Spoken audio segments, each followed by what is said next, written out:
जी students, आज हम second year biology के एक बहुत ही इंपॉर्टेंट टॉपिक को बहुत ही इजी वे में डिस्कस करने जा रहे हैं, which is transcription. But before proceeding to our transcription, let me give you a brief overview of gene expression, that what is gene expression.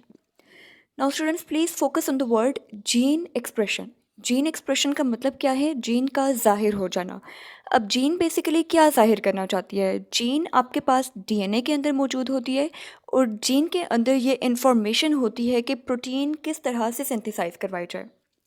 आपको पता है कि जो भी हमारी प्रोटीन होती है उसमें बहुत सारे अमाइनो एसिड्स होते हैं और डिफरेंट अमाइनो एसिड्स मिल के एक पर्टिकुलर सीक्वेंस में कंबाइन होकर प्रोटीन बनवाते हैं.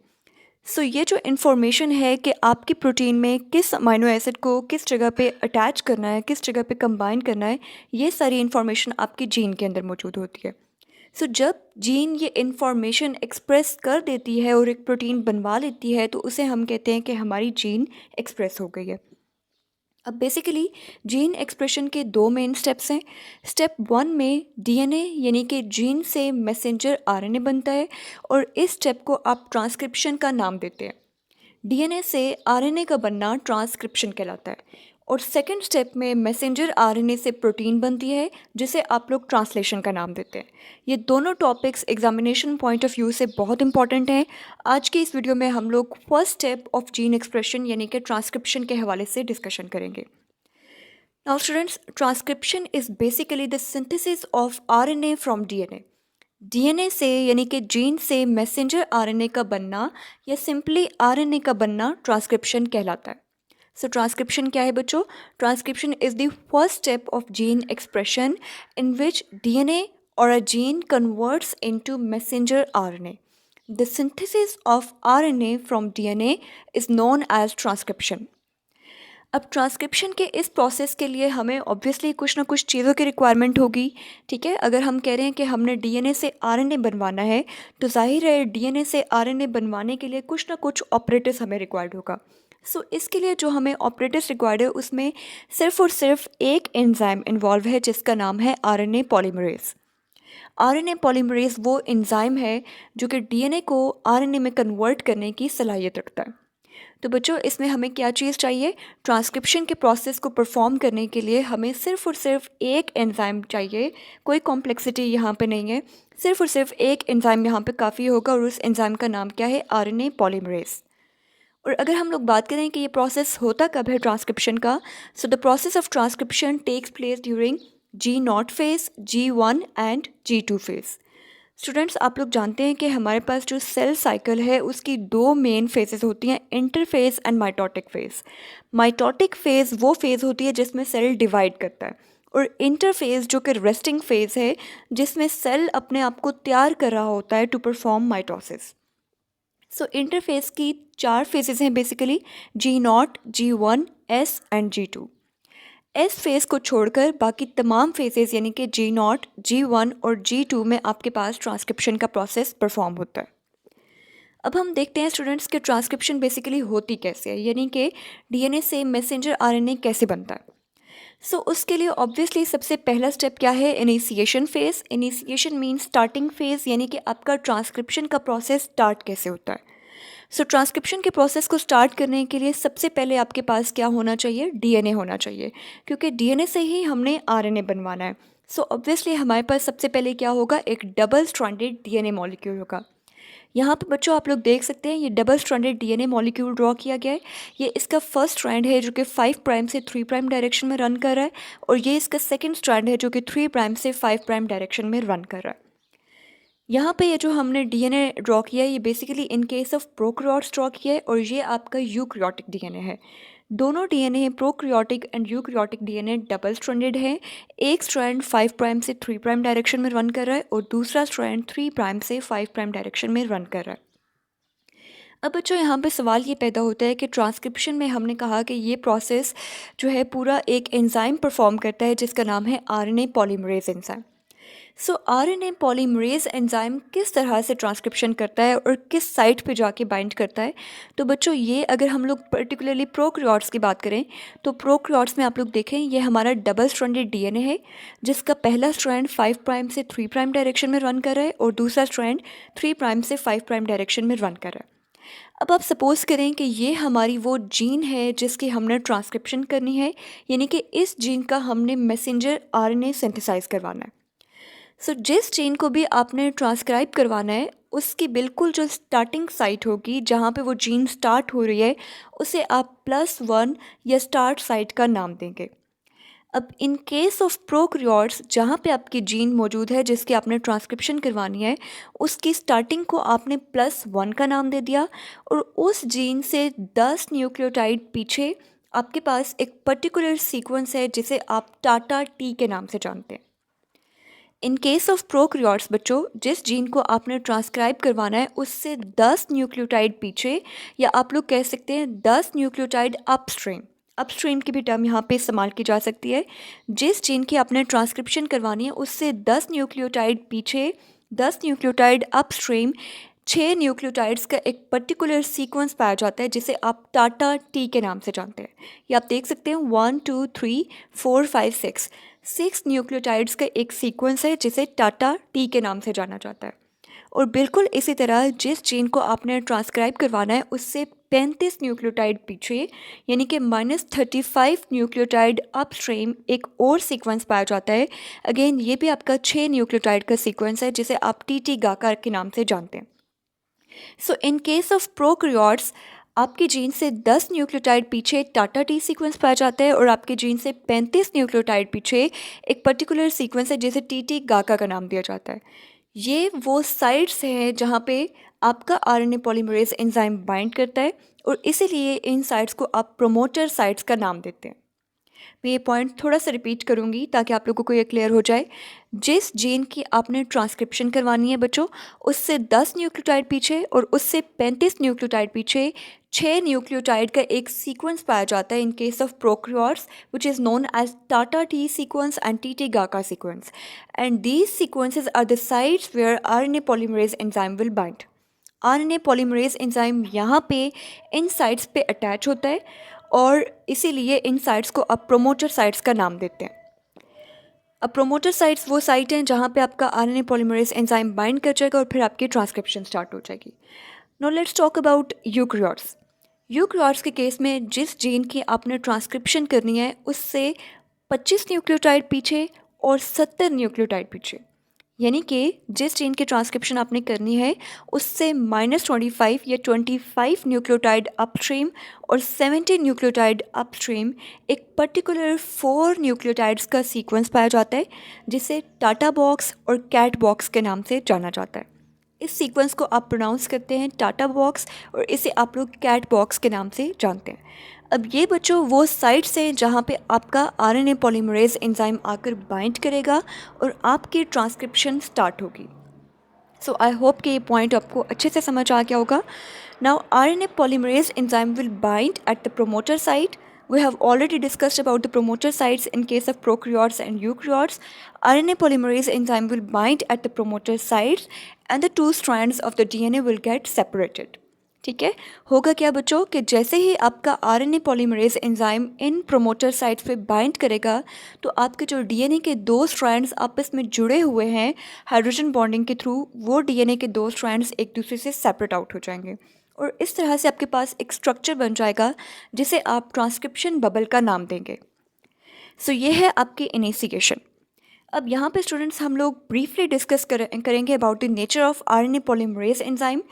ट्रांसक्रिप्शन के प्रोसेस को परफॉर्म करने के लिए ऑब्वियसली आप लोग जानते हैं कि हमें एक एंजाइम रिक्वायर्ड है जिसका नाम है आरएनए पॉलीमरेज एंजाइम।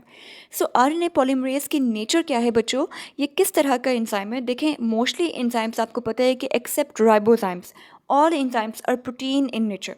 जितने भी हमारे पास एंजाइम्स हैं they are of proteinaceous nature. So ये आरएनए पॉलीमरेज भी एक एंजाइम है और ये भी प्रोटीनेशियस नेचर का है, प्रोटीन है। और प्रोटीन्स आपको पता है कि डिफरेंट अल्फ़ा सब यूनिट्स और डिफरेंट बीटा सब यूनिट्स से मिलके बनती हैं। सो यहाँ पे भी जो आपका आरएनए पॉलीमरेज एंजाइम है उसमें 2 अल्फ़ा सब यूनिट्स हैं और 2 बीटा सब यूनिट्स हैं। यहाँ पे आप लोग बच्चों देख सकते हैं ये आपका जो एंजाइम है इसमें 2 आपको अल्फ़ा सब यूनिट्स नज़र आ रहे हैं और 2 आपको बीटा सब यूनिट्स नज़र आ रहे हैं, और एक आपको यहाँ पे एडिशनल सब यूनिट नज़र आ रहा है जिसका नाम है सिग्मा सब यूनिट। अब बच्चों टोटल मिला के हमारे पास आरएनए पॉलीमरेज एंजाइम के केस में 5 सब यूनिट्स हो गए। ये पांचों सब यूनिट्स मिल के एक एंजाइम बनाते हैं जिसे आप हॉलो एंजाइम का नाम देते हैं। Hollow mean complete. जब ये पांचों सब यूनिट्स आपस में ज्वाइंट होंगे तो इसे आप लोग हॉलो एंजाइम का यानी कि कंप्लीट एंजाइम का नाम देंगे। अब स्टूडेंट्स, होता क्या है कि यहाँ पर जो सिग्मा सब यूनिट है, सिग्मा सब यूनिट डिटैचेबल है, यानी कि ये कुछ टाइम आपके एंजाइम के साथ अटैच रहता है और फिर बाद में डिटैच हो जाता है। सो इसलिए सिग्मा सब यूनिट का जो फंक्शन है वो बाकी तमाम एंजाइम से डिफरेंट है। जो फैक्टर है, सिग्मा सब यूनिट है, उसका मेन फंक्शन क्या है कि sigma factor is involved in correct positioning of the enzyme. Students, में भी आपके माइंड में ये बात आ रही हो कि हमारे एंजाइम को, हमारे आरएनए पॉलीमरेज एंजाइम को ये पता कैसे चलेगा कि हमने इस प्रोमोटर साइट पे जाके अटैच होना है। सो एंजाइम को बेसिकली इसके सिग्मा सब यूनिट के थ्रू पता चलता है। सिग्मा सब यूनिट इसको हेल्प आउट करता है कि किस तरह से इसने जाके प्रोमोटर साइट्स पे अटैच होना है। सो सिग्मा सब यूनिट की मौजूदगी में ये एंजाइम जाके प्रोमोटर साइट पे अटैच होता है और जैसे ही ये एंजाइम प्रोमोटर साइट्स के ऊपर अटैच हो जाता है तो हमारा सिग्मा फैक्टर रिलीज़ हो जाता है। सो सिग्मा फैक्टर क्या हुआ? ये एक डिटैचेबल पार्ट है एंजाइम का, जिसका मेन फंक्शन क्या है कि ये सिर्फ और सिर्फ एंजाइम की करेक्ट पोजीशनिंग में इन्वॉल्व है, एंजाइम को प्रोमोटर साइट पे अटैच करने में इन्वॉल्व है। जैसे ही आपका एंजाइम प्रोमोटर साइट्स पे अटैच हो जाता है तो ये एंजाइम आपका यहाँ से ये सब यूनिट रिलीज़ हो जाता है और पीछे जो आपका एंजाइम बचता है जिसमें दो अल्फ़ा सब यूनिट और दो बीटा सब यूनिट्स हैं, उसे आप कोर एंजाइम का नाम देते हैं। इनिशिएशन के बाद नेक्स्ट स्टेप है हमारा elongation phase. Now students, elongation phase के केस में थ्योरी को डिस्कस करने से पहले हम यहाँ पे डायग्राम पे फोकस करेंगे। आप लोग यहाँ पे देखें, ये आपको डबल स्ट्रैंडेड डीएनए नज़र आ रहा है। ये डीएनए के दो स्ट्रैंड्स हैं जो कि कुछ पोर्शन में आपस में जॉइंट हैं, यानी कि यहाँ पे आप देख सकते हैं कि डीएनए के दोनों स्ट्रैंड्स एक दूसरे के साथ हाइड्रोजन बॉन्डिंग के थ्रू जुड़े हुए हैं। और यहाँ पे आप लोग देख सकते हैं कि डीएनए के दोनों स्ट्रैंड्स एक दूसरे से सेपरेट आउट हो गए। सो बच्चों, बेसिकली हुआ क्या है कि DNA which is a double stranded molecule, उसके दोनों स्ट्रैंड्स आपस में एक दूसरे के साथ जुड़े हुए होते हैं, लेकिन जैसे ही आपका आरएनए पॉलीमरेज एंजाइम बाइंड करता है तो डीएनए के दो स्ट्रैंड्स सेपरेट आउट हो जाते हैं। यहाँ पे आप लोग देख सकते हैं कि ये डीएनए डबल स्ट्रैंडेड मॉलिक्यूल है जिसका एक स्ट्रैंड 5 प्राइम से 3 प्राइम डायरेक्शन में रन कर रहा है और दूसरा स्ट्रैंड 3 प्राइम से 5 प्राइम डायरेक्शन में रन कर रहा है। एक स्ट्रैंड आपको ब्लैक में नज़र आ रहा है और दूसरा स्ट्रैंड आपको पिंक में नज़र आ रहा है। अब यहाँ पे बच्चों, ये जो ग्रीन कलर का है ये बेसिकली आपका आरएनए पॉलीमरेज एंजाइम है। जैसे ही आरएनए पॉलीमरेज एंजाइम आपके डबल स्ट्रैंडेड डीएनए पे बाइंड करेगा तो डीएनए के दोनों स्ट्रैंड्स एक दूसरे से सेपरेट आउट हो जाएंगे। ब्लैक स्ट्रैंड आप लोग देख सकते हैं डीएनए का, वो सेपरेट होकर बिल्कुल ऊपर चला गया है और जो पिंक स्ट्रैंड था वो डीएनए का सेपरेट होकर बिल्कुल नीचे आ गया। सो इस तरह से आरएनए पॉलीमरेज एंजाइम के बाइंड करने की वजह से डीएनए के दोनों स्ट्रैंड्स एक दूसरे से सेपरेट आउट हो जाते हैं और हम कहते हैं कि हमारा ट्रांसक्रिप्शन बबल एस्टैब्लिश हो गया। ये जो स्ट्रक्चर आपको नज़र आ रहा है इसे आप लोग ट्रांसक्रिप्शन बबल का नाम देते हैं। बबल आपको पता है कि स्फेरिकल शेप्स के होते हैं। सो यहाँ पे भी क्योंकि इसकी स्फेरिकल सी सर्कुलर सी शेप है इसलिए आप इसे ट्रांसक्रिप्शन बबल का नाम दे रहे हैं। अब जैसे ही आपका ट्रांसक्रिप्शन बबल बन गया, अब यहाँ पे हम दो स्ट्रैंड्स को डिसाइड करेंगे कि हमारा कौन सा strand as a template act करेगा और कौन सा strand as a non template strand act करेगा। सो ये जो फर्स्ट स्ट्रैंड है इसे हमने नाम दे दिया नॉन टेम्पलेट स्ट्रैंड या सेंस स्ट्रैंड या कोडिंग स्ट्रैंड का। स्टूडेंट्स, आपकी बुक में मोस्टली एक या दो नाम लिखे जाते हैं, लेकिन एमसीक्यूज़ में कोई सा भी नाम पूछा जा सकता है, तो आपको तीनों नाम पता होना चाहिए। Non template strand is also known as sense strand और कोडिंग स्ट्रैंड। एक ही स्ट्रैंड के ये तीनों नाम हैं, non template strand, sense strand और coding strand. And the second strand of DNA is known as template strand or antisense strand or non-coding strand. सो अब यहाँ पे होगा क्या कि हमारे पास एक स्ट्रैंड जो कि टेम्पलेट के तौर पर एक्ट कर रहा है, फाउंडेशन प्रोवाइड कर रहा है, बेस प्रोवाइड कर रहा है, वहाँ पे हमारा मैसेंजर आरएनए का मॉलिक्यूल सिंथेसाइज होना स्टार्ट हो जाएगा। हमेशा आप लोगों ने अपने माइंड में ये क्लियर रखना है कि नॉन टेम्पलेट स्ट्रैंड के साथ कभी भी मैसेंजर आरएनए का मॉलिक्यूल सिंथेसाइज नहीं होगा। टेम्पलेट स्ट्रैंड सर्व करेगा एज अ टेम्पलेट और एज अ फाउंडेशन और उसके साथ आपका मैसेंजर आरएनए का मॉलिक्यूल सिंथेसाइज होगा। सो अब बच्चों देखें, मैसेंजर आरएनए की अगर आप लोग नेचर देखें तो messenger RNA is a single stranded molecule. और मैसेंजर आरएनए बेसिकली किस से बनता है? डिफरेंट राइबो न्यूक्लियोटाइड ट्राइफॉस्फेट्स के कॉम्बिनेशन से। राइबो न्यूक्लियोटाइड ट्राइफॉस्फेट्स में किस किस के न्यूक्लियोटाइड्स आ जाते हैं? एडेनिन के, यूरेसिल के, साइटोसिन के और ग्वानिन के। सो अगर हमने आरएनए का मॉलिक्यूल बनाना है तो आरएनए का मॉलिक्यूल एक सिंगल स्ट्रैंडेड मॉलिक्यूल होगा जिसके अंदर रिपीटेडली आपके पास राइबो न्यूक्लियोटाइड्स पाए जाएंगे, एडेनिन के, यूरेसिल के, ग्वानिन के और साइटोसिन के। सो अब यहाँ पे आपके पास ये सारी चीज़ें मौजूद हैं और आरएनए पॉलीमरेज एंजाइम भी मौजूद है। सो आरएनए पॉलीमरेज एंजाइम क्या करेगा बच्चों? वो आपके डीएनए के निचले स्ट्रैंड को यानी कि टेम्पलेट स्ट्रैंड को रीड करता जाएगा और टेम्पलेट स्ट्रैंड पे यानी कि ये जो पिंक कलर का स्ट्रैंड है इसकी मैं बात कर रही हूँ कि इस स्ट्रैंड पे, डीएनए के इस स्ट्रैंड पे अगर किसी जगह पे एडेनिन मौजूद है सो RNA polymerase enzyme messenger RNA के मॉलिक्यूल में एडेनिन के कॉम्प्लीमेंट्री यूरेसिल ऐड करवा देगा। अगर आपके डीएनए के मॉलिक्यूल में ये जो पिंक कलर का मॉलिक्यूल आपको नज़र आ रहा है, यहाँ पे डीएनए के मॉलिक्यूल में अगर किसी जगह पे साइटोसिन है तो जो ब्लू मैसेंजर आरएनए का मॉलिक्यूल सिंथेसाइज हो रहा है वहाँ पे उसके पैरेलल उसके कॉम्प्लीमेंट्री ग्वानिन का मॉलिक्यूल ऐड करवा दिया जाएगा। सो इस तरह से निचले वाले डीएनए के स्ट्रैंड के सीक्वेंस को, न्यूक्लियोटाइड्स के सीक्वेंस को रीड किया जाएगा और उनके कॉम्प्लीमेंट्री न्यूक्लियोटाइड्स को अरेंज करके एक मॉलिक्यूल तैयार किया जाएगा जिसे हम मैसेंजर आरएनए का नाम देंगे। आई होप ये पॉइंट आपको क्लियर होगा। निचले वाले डीएनए स्ट्रैंड को जो कि एज अ टेम्पलेट एक्ट कर रहा है उसे रीड किया जाएगा और उसे कौन रीड करेगा? आरएनए पॉलीमरेज का एंजाइम उसे रीड करेगा। उस स्ट्रैंड को रीड करते हुए अगर हमारे पिंक वाले स्ट्रैंड में, डीएनए स्ट्रैंड पे किसी जगह पे एडेनिन मौजूद है सो मैसेंजर आरएनए का जो मॉलिक्यूल सिंथेसाइज हो रहा है उसमें हम उसके कॉम्प्लीमेंट्री यूरेसिल ऐड करवा देंगे ताकि दोनों में हाइड्रोजन बॉन्डिंग हो सके और इस तरह से हमारा मैसेंजर आरएनए डीएनए के साथ, डीएनए के सिंगल स्ट्रैंड के साथ अटैच हो जाएगा और तैयार होता जाएगा। सो यहाँ पे जो मैसेंजर आरएनए के मॉलिक्यूल बनता जाएगा उसका 5 प्राइम एंड बाहर की तरफ प्रोट्रूड करेगा और 3 प्राइम एंड से आपका मैसेंजर आरएनए डीएनए के साथ अटैच रहेगा। So let's talk about the theory of elongation phase कि थ्योरेटिकली यहाँ पे बेसिकली क्या हो रहा है। सो RNA polymerase enzyme will add RNTPs, that is ribonucleotide triphosphates, complementary to the template strand. This is a template strand in shown in pink colour. ये template strand है, इसको रीड किया जाएगा और इसके कॉम्प्लीमेंट्री राइबोन्यूक्लियोटाइड्स को ऐड किया जाएगा। Primer is not needed in case of RNA polymerase enzyme. RNA polymerase एक ऐसा एंजाइम है जिसे प्राइमर्स की रिक्वायरमेंट नहीं होती।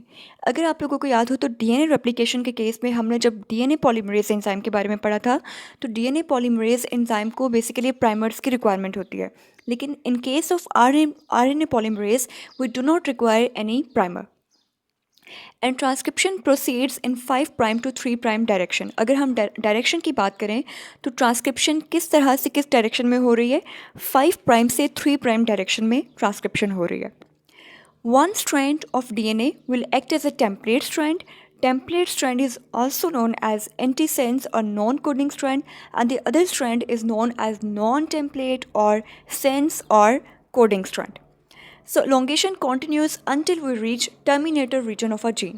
अब ये सिस्टम आपके पास तब तक कंटिन्यू रहेगा जब तक कि हमारी जीन का यानी कि ये जो डीएनए का मॉलिक्यूल है इसमें जब तक टर्मिनेटर साइट्स नहीं आ जाती। जैसे ही आपका टर्मिनेटर रीजन आ जाएगा, टर्मिनेशन साइट आ जाएगी, ये ट्रांसक्रिप्शन आपकी स्टार्ट हो जाएगी और मैसेंजर आरएनए का मॉलिक्यूल यहाँ से डिटैच होकर बिल्कुल फ्री हो जाएगा, रिलीज़ हो जाएगा और फिर अपना ट्रांसलेशन का प्रोसेस स्टार्ट करवा देगा। सो अब हम बात करते हैं last step of transcription which is termination phase.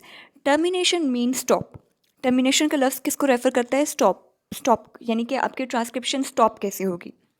सो यहाँ पे बच्चों जब आपकी ट्रांसक्रिप्शन स्टॉप होगी तो बेसिकली होगा क्या कि हमारा जो डीएनए का मॉलिक्यूल है उस डीएनए के मॉलिक्यूल में कुछ पर्टिकुलर सीक्वेंसेस आएंगे जिन्हें हम कहते हैं जीसी रिच सीक्वेंसेस। इस पॉइंट को प्लीज़ क्लियर कीजिएगा। टर्मिनेशन फेज़ के दौरान हमारा जो डीएनए का मॉलिक्यूल है, इस डीएनए के मॉलिक्यूल के अंदर ये जो आपको डीएनए नज़र आ रहा है बच्चों, डीएनए में ऑब्वियसली आपको पता है बहुत सारे न्यूक्लियोटाइड्स मौजूद हैं, एडेनिन, थायमिन, ग्वानिन, साइटोसिन। बार बार ये न्यूक्लियोटाइड्स डीएनए में रिपीट हो रहे हैं। सो टर्मिनेशन साइट पे क्या होगा कि हमारे इस डीएनए के मॉलिक्यूल में कुछ पर्टिकुलर सीक्वेंसेस रिपीट होना स्टार्ट हो जाएंगे, जिन्हें हम कहते हैं GC rich sequences. And GC rich sequences are followed by 80 rich sequences और 80 बेस पेयर्स। सो ये जो DNA का मॉलिक्यूल है, इसमें जब आपके पास GC रिच सीक्वेंसेस आएंगे, सो उनका इम्पैक्ट क्या होगा। अब आप यहाँ पे सपोज़ कीजिए कि अगर आपका DNA मॉलिक्यूल है और DNA में किसी जगह पे GC बहुत ज़्यादा रिपीट हो रहे हैं, सो जो मैसेंजर RNA का मॉलिक्यूल उसके कॉम्प्लीमेंट्री सिंथेसाइज होगा, उसमें भी G के कॉम्प्लीमेंट्री क्या ऐड हो जाएगा, C, और DNA में जिस जगह पे C है उसके कॉम्प्लीमेंट्री आपके मैसेंजर RNA में क्या आ जाएगा, G। सो इस तरह से अगर आपके DNA में किसी जगह पे GC सीक्वेंसेस रिपीट हो रहे हैं, सो उसका मतलब क्या हुआ कि आपके मैसेंजर RNA के मॉलिक्यूल पर भी वहाँ पे बहुत सारे GC सीक्वेंसेस रिपीट होंगे और आपका मैसेंजर RNA कुछ इस तरह से बन जाएगा, GC के बहुत सारे सीक्वेंसेस रिपीट होंगे। अब स्टूडेंट्स, होगा क्या कि जब आपके मैसेंजर RNA में बहुत सारे GC सीक्वेंसेस रिपीट होंगे, सो उसका इम्पैक्ट ये होगा कि ये जो आपका मैसेंजर RNA है, ये self complementary base pairing start कर देगा। सेल्फ कॉम्प्लीमेंट्री का क्या मतलब है कि नॉर्मली आपको पता है कि जो कॉम्प्लीमेंट्री बेस पेयरिंग होती है वो DNA के एक स्ट्रैंड की दूसरे स्ट्रैंड के साथ होती है। हमेशा एक स्ट्रैंड जब दूसरे स्ट्रैंड के साथ कॉम्प्लीमेंट्री बेस पेयरिंग करता है, यानी कि एक स्ट्रैंड का साइटोसिन दूसरे स्ट्रैंड के ग्वानिन के साथ बेस पेयरिंग करता है, तो उसे हम कहते हैं कॉम्प्लीमेंट्री बेस पेयरिंग। लेकिन अगर यही बेस पेयरिंग एक ही मॉलिक्यूल के एक ही स्ट्रैंड के अंदर स्टार्ट हो जाए, तो इसे हम सेल्फ कॉम्प्लीमेंट्री बेस पेयरिंग कहते हैं। मैसेंजर RNA का मॉलिक्यूल अपने ही स्ट्रैंड के साथ बेस पेयरिंग स्टार्ट करने वाला है और जो मैसेंजर RNA का ग्वानिन है वो इसके साइटोसिन के साथ बॉन्ड्स बना लेगा। सो इस तरह की बेस पेयरिंग को आप कहते हैं सेल्फ कॉम्प्लीमेंट्री बेस पेयरिंग। सो इस सेल्फ कॉम्प्लीमेंट्री बेस पेयरिंग का इम्पैक्ट क्या होगा कि आपका मैसेंजर RNA, जो कि नॉर्मली एक सिंगल स्ट्रैंडेड मॉलिक्यूल है, वो डबल स्ट्रैंडेड मॉलिक्यूल में कन्वर्ट हो जाएगा और यहाँ पे आपके मैसेंजर RNA के मॉलिक्यूल के अंदर एक स्ट्रक्चर बन जाएगा जिसे आप हेयर पिन लूप का नाम देंगे। स्टूडेंट्स, आप लोगों ने हेयर पिन देखी है, गर्ल्स अक्सर हेयर पिन लगाती हैं, बॉब पिन्स लगाती हैं, तो आपको पता है कि जो हेयर पिन होती है वो ऊपर से बिल्कुल पॉइंटेड सी होती है, बिल्कुल बारीक सी होती है और उसका जो हेड है वो थोड़ा स्फेरिकल सा होता है। सो यहाँ पे भी आपको हेयर पिन लाइक स्ट्रक्चर नज़र आ रहा है। सो मैसेंजर RNA के मॉलिक्यूल के अंदर ग्वानिन और साइटोसिन के मॉलिक्यूल्स एक दूसरे के साथ self complementary base pairing start कर देंगे, जिसकी वजह से आपका मैसेंजर RNA का single stranded molecule double stranded appearance achieve कर लेगा और उसे हम कहेंगे सेल्फ कॉम्प्लीमेंट्री बेस पेयरिंग। और इसके रिजल्ट में आपका messenger RNA hairpin loop appearance देना स्टार्ट हो जाएगा। सो अब उसके बाद आपके DNA के मॉलिक्यूल में कुछ सीक्वेंसेस आएंगे जिन्हें हम कहते हैं AT rich sequences. AT base pair repeat होना स्टार्ट हो जाएंगे, यानी कि DNA के मॉलिक्यूल में बहुत सारे एडेनिन के बहुत सारे रिपीट्स आएंगे जिनके कॉम्प्लीमेंट्री आपके मैसेंजर RNA के मॉलिक्यूल में ऑब्वियसली क्या अटैच होगा, यूरेसिल। एडेनिन के कॉम्प्लीमेंट्री हमेशा या तो थायमीन अटैच हो सकता है, थायमीन की टेंडेंसी है कि वो एडेनिन के साथ बॉन्डिंग कर सकता है, या फिर यूरेसिल जो है वो एडेनिन के साथ बॉन्डिंग कर सकता है। सो यहाँ पे क्योंकि मैसेंजर RNA का मॉलिक्यूल है, सो इसमें थायमीन नहीं हो सकता, इसलिए यूरेसिल के मॉलिक्यूल्स यहाँ पे एडेनिन के साथ बॉन्डिंग करेंगे, कॉम्प्लीमेंट्री बेस पेयरिंग करेंगे और आपका मैसेंजर RNA का मॉलिक्यूल जो है वो यहाँ से डिटैच हो जाएगा। अब जैसे ही आपके मैसेंजर RNA के मॉलिक्यूल के अंदर एक hairpin loop like structure और एक यानी कि यूरेसिल का बहुत सारे रिपीट्स अटैच हो जाते हैं, सो ये एक्ट करते हैं as a termination site, as a termination signal. इससे आपके मैसेंजर RNA को पता चल जाता है, आपके RNA पॉलीमरेज एंजाइम को पता चल जाता है कि अब टर्मिनेशन यानी कि ट्रांसक्रिप्शन हमने टर्मिनेट करनी है, ट्रांसक्रिप्शन को स्टॉप करना है। सो होता क्या है कि आपका मैसेंजर RNA का मॉलिक्यूल यहाँ से रिलीज़ हो जाता है, RNA पॉलीमरेज यहाँ से डिटैच हो जाता है और DNA के दो स्ट्रैंड्स जो कि सेपरेट हो गए थे वो दोबारा से एक दूसरे के साथ कॉम्प्लीमेंट्री बेस पेयरिंग करके एक डबल स्ट्रैंडेड DNA मॉलिक्यूल में कन्वर्ट हो जाते हैं। So that's all about transcription. I hope कि आपको बहुत अच्छे से ट्रांसक्रिप्शन का प्रोसेस समझ आ गया होगा। So thank you so much. अल्लाह हाफ़िज़।